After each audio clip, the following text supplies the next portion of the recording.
रितेश और रिया दोनों ग्रेजुएशन की पढ़ाई कर रहे थे। दोनों एक ही बस में कॉलेज जाते थे और जब कॉलेज की छुट्टी होती थी तो एक ही बस से वापस भी आते थे। धीरे धीरे दोनों एक दूसरे के बहुत करीब आ चुके थे और दोनों एक दूसरे के अच्छे दोस्त बन चुके थे। देखते ही देखते उनकी दोस्ती कब प्यार में तब्दील हो गई, उन दोनों को पता भी नहीं चला। वे दोनों अपने प्यार को अंजाम देना चाहते थे, यानी कि शादी करना चाहते थे, लेकिन उन दोनों को यह डर सता रहा था कि उनके परिवार वाले उनके इस प्यार के रिश्ते को स्वीकार करेंगे कि नहीं। रिया के पापा की कॉलेज के पास ही स्टेशनरी की दुकान थी। एक दिन जब रिया के पापा अपनी दुकान पर जा रहे थे तो बीच रास्ते में उनका स्कूटर खराब हो गया और उन्होंने स्कूटर को मैकेनिक के पास छोड़कर बस पकड़ ली। उसी बस में रिया और रितेश भी थे, जो बस में आगे की सीट पर बैठे थे। बस में पीछे की सीट खाली थी। रिया के पापा उस पर बैठ गए। अचानक से उनकी नज़र रिया पर पड़ी। रिया रितेश से हंस हंस कर बातें कर रही थी। रितेश के चेहरे पर भी रिया के लिए प्यार भरी मुस्कान थी। उन दोनों के बात करने के लहजे से रिया के पापा समझ चुके थे कि कुछ तो गड़बड़ है। उस समय तो उन्होंने कुछ नहीं बोला। तब तक उनकी दुकान आ चुकी थी और वह बस से पीछे के गेट से नीचे उतर चुके थे।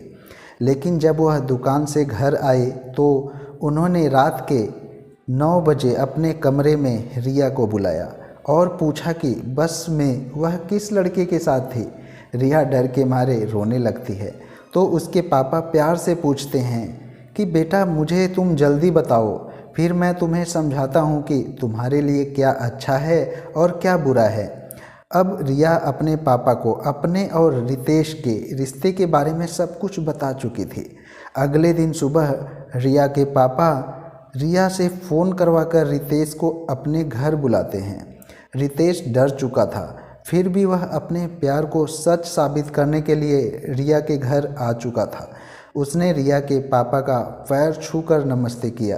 रिया के पापा उससे उसके परिवार के बारे में पूछते हैं तो रितेश बताता है कि मेरे परिवार में मेरी मम्मी और एक छोटी बहन है और मेरे पापा 10 साल पहले ही एक रोड एक्सीडेंट में स्वर्गवासी हो चुके हैं। मेरी मम्मी किराने की दुकान चलाती हैं जिससे हमारे घर का खर्च चलता है। रितेश के बारे में सारी बातें जानकर रिया के पापा दोनों को समझाते हैं कि पहले तुम दोनों अपनी अपनी पढ़ाई पूरी करो, फिर गवर्नमेंट जॉब की तैयारी करो। जब तुम दोनों की जॉब लग जाएगी तो मैं तुम दोनों की बहुत ही धूमधाम से शादी करवा दूंगा। दोनों पढ़ाई के साथ साथ गवर्नमेंट जॉब की तैयारी में जी जान से लग चुके थे। समय बीतने के साथ ही दोनों की ग्रेजुएशन भी कंप्लीट हो चुकी थी और रिया की मेहनत रंग लाई। अब उसका गवर्नमेंट जॉब में सिलेक्शन हो चुका था और उसको दिल्ली में पहली पोस्टिंग भी मिल चुकी थी। लेकिन रितेश ने बहुत कोशिश की, फिर भी उसका गवर्नमेंट जॉब में सिलेक्शन नहीं हो पाया। इसलिए वह दिल्ली में ही एक प्राइवेट कंपनी में नौकरी करने लगा। एक दिन रितेश रिया को फ़ोन पर कहा कि यार, अब हम दोनों शादी कर लेते हैं। लेकिन गवर्नमेंट जॉब मिलते ही रिया के सुर बदल चुके थे। उसने रितेश से शादी से इनकार कर दिया। उसके पापा ने भी उसको बहुत समझाया कि रितेश बहुत अच्छा लड़का है, वह तुम्हें हमेशा खुश रहेगा। रही गवर्नमेंट जॉब की तो तुम दोनों में से किसी एक को तो मिल ही चुकी है। लेकिन रिया नहीं मानी और अपने पापा से बोली कि मुझे गवर्नमेंट जॉब वाले लड़के से ही शादी करनी है। रिया की जिद के आगे उसके पापा की नहीं चली। अब क्या था, उन्होंने एक गवर्नमेंट नौकरी वाले लड़के को देख सुनकर रिया की शादी कर दी। शादी के बाद रिया और उसका पति दिल्ली में हंसी खुशी से रहने लगे। रिया की बेवफाई ने रितेश को अंदर से तोड़ कर रख दिया था और वह कसम खा चुका था कि सलमान खान की तरह वह भी कभी शादी नहीं करेगा। अब दिल्ली उसे काटने को दौड़ती थी, इसलिए वह दिल्ली छोड़कर मुंबई चला गया और वहाँ पर एक प्राइवेट कंपनी में जॉब करने लगा। धीरे धीरे 10 साल बीत चुके थे। रितेश की ज़िंदगी ठीक ठाक कट रही थी, लेकिन एक दिन जिस कंपनी में वह जॉब करता था वह दिवालिया हो गई। जिससे उसकी नौकरी चली गई। अब वह दूसरी नौकरी की तलाश में लग चुका था, लेकिन उम्र के इस पड़ाव में नौकरी पाना उसके लिए इतना आसान काम भी नहीं था। वह कब तक खाली बैठा रहता, इसलिए वह अपनी बूढ़ी माँ और बहन की शादी की जिम्मेदारी की वजह से डिलीवरी बॉय की नौकरी पकड़ चुका था। एक दिन उसके पास एक खाने का ऑर्डर आया। वह जैसे ही ऑर्डर डिलीवरी के लिए पहुंचा और डोर बेल बजाया, करीब 30 सेकंड बाद दरवाज़ा खुल चुका था। दरवाज़ा खुलते ही रितेश ने देखा कि दरवाजे पर रिया खड़ी थी। अब उसे अपनी आंखों पर भरोसा नहीं हो रहा था। वह सोच रहा था कि रिया की कोई हमशक्ल होगी, लेकिन रिया भी उसकी तरफ टकटकी निगाहों से उसे देख रही थी। अब रितेश को समझ नहीं आ रहा था कि रिया तो अपने पति के साथ दिल्ली में रहती थी, वह मुंबई में कैसे आ गई। फिर उसने सोचा कि हो सकता है कि उसका ट्रांसफ़र यहाँ मुंबई में हो गया होगा। वह रिया को ऑर्डर देता है और बिना कुछ बोले वहाँ से चला गया। दूसरे दिन फिर उसी एड्रेस से उसके पास ऑर्डर आया। यह ऑर्डर डिलीवरी के लिए पहुँचा हुआ था। अब दरवाज़ा खुल चुका था। आज भी दरवाजे पर उसके सामने रिया ही थी। आज रिया उससे कुछ कहना चाहती थी, लेकिन रितेश नज़रें झुकाए खड़ा था। वह ऑर्डर डिलीवरी करके जाने की सोच रहा था, लेकिन अचानक रिया उससे लिपट गई और उसकी बाहों में सिसक सिसक कर रोने लगी। रितेश की आंखें भी भर आई। वह रिया के आंसुओं को पोंछने लगा और उससे बोला कि तुम क्यों रो रही हो। रिया अपने साड़ी के पल्लू से अपना चेहरा साफ करते हुए रितेश को घर के अंदर चलने का इशारा करती है। रितेश घर के अंदर नहीं जाना चाहता था, लेकिन वह अपने आप को रोक भी नहीं पाया। फिर दोनों सोफे पर आमने सामने बैठ चुके थे। रिया ने आज पिज़्ज़ा ऑर्डर किया था। वह पिज़्ज़ा को टेबल पर परोस देती है और रितेश को खाने के लिए इशारा करती है। फिर रितेश से बोलती है कि रितेश, तुम कैसे हो? तुम्हारी पत्नी और बच्चे कैसे हैं? अब तो तुम्हारी मम्मी बूढ़ी हो चुकी होंगी और बहन तो शादी करने लायक हो चुकी होगी। रितेश गर्दन हिलाते हुए बोलता है, हाँ, सब लोग ठीक हैं। फिर रिया बोलती है कि पत्नी और बच्चों की फ़ोटो तो दिखाओ। तो रितेश बोलता है कि पत्नी और बच्चे हों तब तो फ़ोटो दिखाऊं। जब तुम मुझे धोखा देकर मुझसे दूर चली गई थी तो मैं शादी न करने का फ़ैसला ले लिया था। तब से अकेले ही ज़िंदगी काट रहा हूँ। अब तो बस बूढ़ी माँ और छोटी बहन की जिम्मेदारी की वजह से जी रहा हूँ। अगले साल बहन की शादी करनी है। छोटी मोटी नौकरी करके पैसे इकट्ठे कर रहा हूँ। मेरी किस्मत ने तो हमेशा से ही मुझे धोखा ही दिया है। खैर, मेरी छोड़ो, तुम अपने बारे में बताओ, तुम कैसी हो और तुम्हारे पति आजकल कहाँ हैं और तुम दिल्ली से मुंबई कैसे आ गई? रितेश की सारी बातें सुनकर रिया की आंखों से आंसू टपकने लगते हैं। जैसे लग रहा था कि वह रितेश को धोखा देकर आज तक पछता रही थी।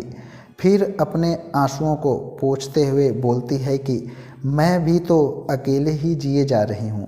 मैं शादी करके अपने पति के साथ बहुत खुश थी। हमारे पास सब कुछ था, किसी चीज़ की कमी नहीं थी। मेरे पति मुझसे बहुत प्यार करते थे। मैं तुम्हें भूल चुकी थी, लेकिन किस्मत ने एक बार फिर लाकर तुम्हारे सामने खड़ा कर दिया। रिया आगे बोलती है, शादी के 1 साल बाद मैं प्रेग्नेंट हो गई। मैं बहुत खुश थी और अपने होने वाले बच्चे के लिए एक सुंदर सा नाम ढूंढती रहती थी। मेरी प्रेगनेंसी का 8वां महीना चल रहा था। एक दिन मैं अपने पति के साथ मार्केट गई थी। वहाँ मैं फिसल कर गिर गई, जिससे मेरे पेट में दर्द होने लगा। मेरे पति मुझे हॉस्पिटल ले गए। डॉक्टर ने चेकअप के बाद बोला कि बच्चा पेट में मर चुका है। बड़ा ऑपरेशन करके बच्चे को पेट से जल्द निकालना पड़ेगा। मैं हॉस्पिटल में एडमिट हो चुकी थी और मेरे ऑपरेशन की तैयारी चल रही थी। मेरे पापा, भाई और भाभी भी हॉस्पिटल में आ चुके थे। मेरा ऑपरेशन हुआ। ऑपरेशन तो सफल रहा, लेकिन डॉक्टर ने बोला कि अब मैं भविष्य में कभी भी मां नहीं बन सकती। 20 दिन बाद मैं हॉस्पिटल से डिस्चार्ज होकर घर आ चुकी थी। मैं अंदर ही अंदर घुट रही थी। मेरी सारी इच्छाएं खत्म हो चुकी थी, फिर भी मैं खुश रहना चाहती थी। इसलिए एक दिन मैंने अपने पति से बोला कि हम अनाथालय से एक बच्चे को गोद ले लेते हैं, लेकिन मेरे पति ने इनकार कर दिया। मेरे पति मुझसे दूरी बनाने लगे थे। वो मुझसे बहुत ही कम बातें करने लगे थे। मैं सब कुछ बर्दाश्त कर रही थी, लेकिन एक दिन तो हद ही हो गई जब वो दिवाली से 10 दिन पहले मेरी सौतन लाकर मेरे सामने खड़ा कर दिया और बोला कि तुम तो अब माँ नहीं बन सकती, इसलिए मैंने दूसरी शादी कर ली। तुम यहाँ चाहो तो हम दोनों के साथ रह सकती हो, हम दोनों को कोई आपत्ति नहीं है। अब मेरे पैरों तले ज़मीन खिसक चुकी थी और मैं उनसे अलग होने का फ़ैसला कर लिया था। मैंने अपने पति पर अपना तन मन धन सब कुछ न्यौछावर कर दिया था। मैं उनकी खुशी के लिए कुछ भी करने को तैयार रहती थी, लेकिन उनसे मुझे क्या मिला? जब मेरे ऊपर मुसीबत आई और मेरा शरीर पहले जैसा नहीं बचा तो उन्होंने मुझे चाय की मक्खी की तरह बड़ी आसानी से अपनी ज़िंदगी से निकाल कर फेंक दिया। मैं अंदर से एकदम टूट चुकी थी और बड़ी मुश्किल से अपने आप को संभाल रही थी। मैं उनके साथ लगभग 2 साल रही, फिर भी उनको पहचान नहीं पाई। मैंने कोर्ट में तलाक की अर्जी लगाई और उन्होंने बिना कुछ बोले बड़ी ही आसानी से मुझे तलाक दे दिया। फिर मैंने अपना ट्रांसफ़र मुंबई ब्रांच में करवा लिया। तब से यहीं पर मैं तुम्हें धोखा देने की गलती का पश्चाताप कर रही थी, लेकिन मेरी किस्मत ने एक बार फिर से मुझे तुम्हारे सामने लाकर पटक दिया। अपने बीते कल को बताते बताते रिया रोने लगती है और रितेश से लिपट जाती है और कहती है कि रितेश, मुझे माफ़ कर दो, मैंने तुम्हारे साथ बहुत गलत किया है। मुझे घमंड हो चुका था। मैंने सोचा था कि ज़िंदगी जीने के लिए पैसा ही सब कुछ है, लेकिन अब मुझे समझ में आ चुका है कि अगर ज़िंदगी में सच्चा प्यार नहीं है तो सब कुछ बेकार है। रितेश, मैं तुम्हें अपने आप को अपनाने के लिए तो नहीं बोल सकती, क्योंकि अब मैं तुम्हारे लायक नहीं बची हूँ। बस तुम मुझे माफ़ कर दो, मेरे लिए इतना ही काफ़ी है। रितेश रिया को आलिंगन से दूर हटाते हुए बोलता है, रिया, तुम मेरे साथ एक जगह चलोगी, तुम्हें कुछ दिखाना है। रिया बोलती है, ठीक है। रिया अपने ड्राइवर को फ़ोन करके कार मंगाती है, लेकिन रितेश कार से जाने से मना कर देता है और बोलता है कि रिया, मुझे तुम्हारे पैसों से प्यार नहीं था और अब भी नहीं है। जब हम दोनों ने एक दूसरे से प्यार किया था तो हमारे पास कोई गवर्नमेंट जॉब नहीं थी और ना ही पैसा था। इतना बोलते बोलते वह एक ऑटो बुक करता है और रिया को लेकर मंदिर पहुंच चुका था। वह रिया से बोलता है कि अगर तुम्हें कोई आपत्ति नहीं है तो मैं तुमसे शादी करना चाहता हूँ। रिया शादी के लिए मना भी नहीं कर सकती थी, क्योंकि उसने एक बार रितेश को धोखा देकर बहुत बड़ी गलती की थी और वह मन ही मन सोच रही थी कि अगर मैं इस बार भी रितेश को धोखा दे देती हूँ या मना कर देती हूँ तो उसका क्या हाल होगा, और वह इसलिए वह शादी के लिए मान चुकी थी। इसलिए दोनों साथ साथ फेरे ले चुके थे। फिर रितेश रिया से कहता है कि तुम्हारे लिए एक सरप्राइज है। अब रितेश रिया को लेकर एक अनाथालय पहुंच चुका था। वहां उन दोनों ने कानूनी तरीके से एक अनाथ बच्चे को गोद लेते हैं और फिर घर वापस आ जाते हैं और हंसी खुशी से रहने लगते हैं। 1 हफ्ते का समय बीत चुका था। एक दिन रिया रितेश से बोलकर अपनी सासू माँ और अपनी छोटी ननद को मुंबई बुला लेती है और सब साथ में रहने लगते हैं। रिया रितेश को सरप्राइज़ देना चाहती थी, इसलिए वह रितेश के लिए मुंबई में एक बड़ा सा रेस्टोरेंट खुलवा देती है। अब रितेश भी रिया की तरह खूब पैसा कमाने लगता है। धीरे धीरे 1 साल बीत चुका था। रितेश की बहन की उम्र अब शादी की हो चुकी थी, इसलिए दोनों ने एक अच्छा सा लड़का देखकर बहुत ही धूमधाम से उसकी शादी करा देते हैं।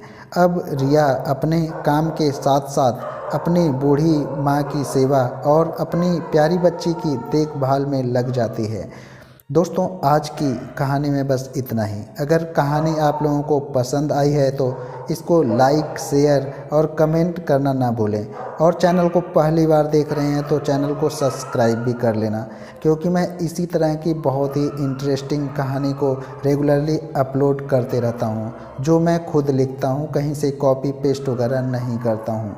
तो आज की कहानी में बस इतना ही। मिलते हैं फिर अगली कहानी में। तब तक के लिए जय हिंद, वंदे मातरम।